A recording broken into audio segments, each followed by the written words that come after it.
अल्लाह ताला ने जब हजरत आदम अलैहिस्सलाम को पैदा किया तो उन्हें जन्नत में रहने की इजाजत दी और हर नेमत उन पर खोल दी। न भूख थी, न प्यास, न तकलीफ, न डर। सिर्फ एक हुक्म दिया गया था कि जन्नत के एक खास दरख्त के करीब न जाएं। यह हुक्म न इम्तिहान था न मुश्किल, बल्कि एक याद दिलाने वाली बात थी कि अल्लाह जिस चीज से रोक दे उसमें इंसान के लिए कोई भलाई नहीं होती। आदम अलैहिस्सलाम और उनकी बीवी हव्वा अलैहिस्सलाम आराम और सुकून से जन्नत की नेमतों में रहते रहे, लेकिन शैतान, जिसे पहले ही अल्लाह के सामने सिर उठाने की जुर्रत की सजा मिली थी, उसने आदम अलैहिस्सलाम से बदला लेने का फैसला कर लिया।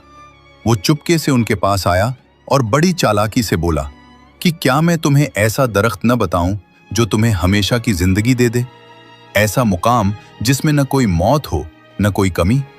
उसकी बातें मीठी थीं, लहजा मुलायम और आवाज में धोखे की मिठास थी। शैतान ने सिर्फ एक झूठी उम्मीद जगाई, और उम्मीद इंसान के दिल में जगह बना लेती है। उसने फिर कहा कि मैं तुम्हारे लिए खैर चाहता हूं, ये दरख्त तुम्हें उस दर्जे तक पहुंचा देगा जहां कोई गम नहीं। आदम अलैहिस्सलाम और हव्वा अलैहिस्सलाम उसके झांसे में आ गए, क्योंकि उन्हें पहले कभी झूठ, फरेब या मक्कारी का तजुर्बा नहीं था। उन्होंने कभी ऐसी बात सुनी ही नहीं थी कि कोई अल्लाह के हुक्म के खिलाफ कुछ कहे, इसलिए उन्होंने समझा कि शायद इसमें कोई भलाई हो। जब दोनों ने उस दरख्त का फल चखा तो अचानक उन्हें अपने अंदर एक एहसास बदलता हुआ महसूस हुआ। जन्नत की रौनक वैसी ही थी, लेकिन उनके दिल में एक अजीब बेचैनी पैदा हुई। उन्होंने जल्दी जल्दी अपने जिस्म को ढकने की कोशिश की। अब उन्हें एहसास हो चुका था कि उन्होंने अल्लाह के साफ हुक्म की खिलाफ वर्जी कर दी है।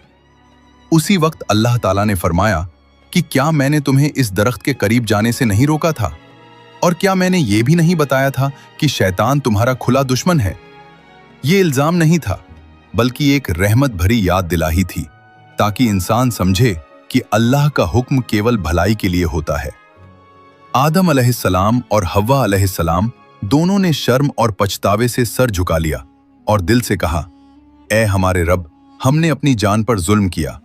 अगर तू हमें माफ न करेगा और रहमत न करेगा तो हम जरूर नुकसान उठाने वालों में से होंगे। इस पूरे वाक़िए में सबसे गहरा सबक यह है कि शैतान की चाल हमेशा मीठी बातों से शुरू होती है, और इंसान अगर अल्लाह के हुक्म पर कायम रहे तो हर धोखे से बच सकता है। पहला धोखा सिर्फ एक दरख्त का नहीं था, बल्कि ये सिखाने वाला था कि अल्लाह की नाफरमानी में कभी भी कोई फायदा नहीं होता, और तौबा हमेशा दरवाजा खोल देती है। अगर आपको ये वीडियो अच्छा लगा है तो वीडियो को लाइक, शेयर, कमेंट जरूर करें।